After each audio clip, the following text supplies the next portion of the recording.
Assalamualaikum warahmatullahi wabarakatuh.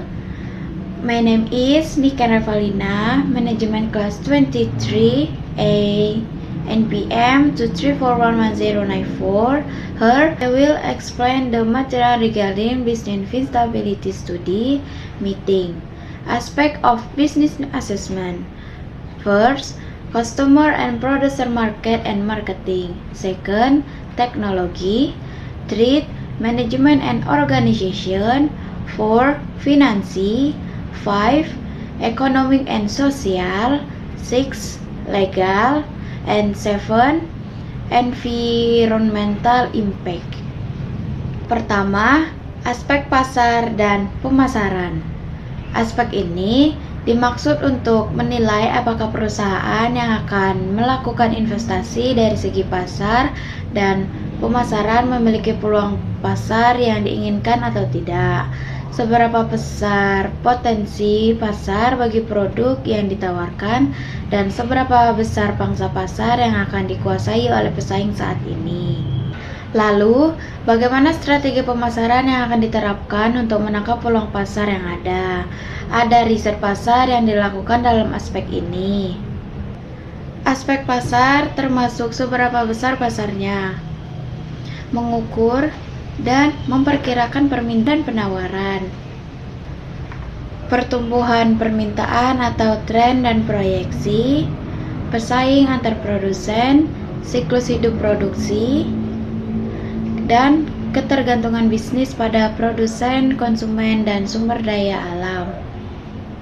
Aspek pemasaran meliputi segmentasi penargetan penempatan, sikap, perilaku, dan kepuasan konsumen, strategi, kebijakan, dan program pemasaran, bauran pemasaran, 4P atau produksi, harga, tempat, promosi. Kedua, aspek teknik dan teknologi. Dalam aspek ini, yang akan dipelajari adalah lokasi usaha, apakah kantor, pabrik, atau gudang. Analisis juga tata letak ruangan dan lokasi strateginya. Kemudian, menganalisis pula penggunaan teknologi padat karya atau padat modal. Jika menggunakan padat karya akan memberikan kesempatan kerja. Akan tetapi, jika padat modal, maka yang terjadi adalah sebaliknya.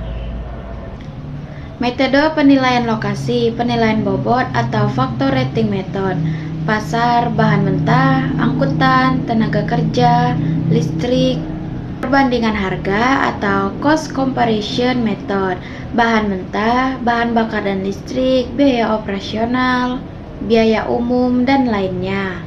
Analisis ekonomi atau ekonomi analisis method, biaya sewa, biaya tenaga kerja, biaya transportasi, biaya dan listrik, pajak, dan sikap masyarakat. Ketiga, aspek manajemen dan organisasi. Aspek ini menilai manajemen bisnis dan struktur organisasi yang ada.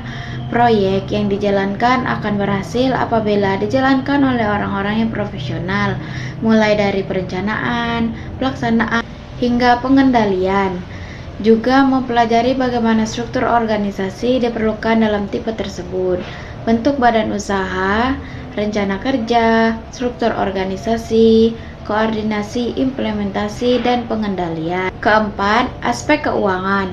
Penelitian pada aspek ini dilakukan untuk menilai biaya apa saja yang akan dikeluarkan dan berapa besar biaya yang akan dikeluarkan. Selain itu, meneliti berapa besar pendapatan yang akan diterima jika proyek tersebut dilaksanakan, jumlah dana yang dibutuhkan, struktur pembiayaan, sumber, seleksi investasi, membeli, menyewa, kerjasama, IRR, NPV, periode pengembalian, fees, suku bunga.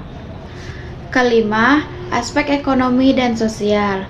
Penelitian pada aspek ekonomi adalah untuk melihat seberapa besar pengaruh yang ditimbulkan jika proyek ini dilaksanakan.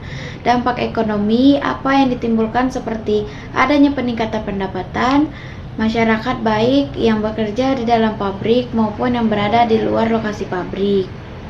Dampak sosial apa yang ditimbulkan seperti tersedianya sarana dan prasarana seperti jalan, jembatan, telepon, air, pendidikan, dan tempat ibadah.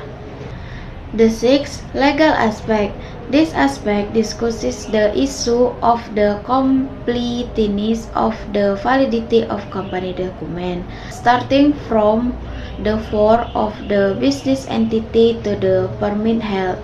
Validity is important because it is a basic that can be held if problem arise if the future. And seven, environmental impact aspect. This is the most needed analysis at this time because every project that is carried out will have a huge impact on the surrounding environment, both outlet, water, air, which will ultimately have an impact on the life of human, animal, and plant in the surrounding area.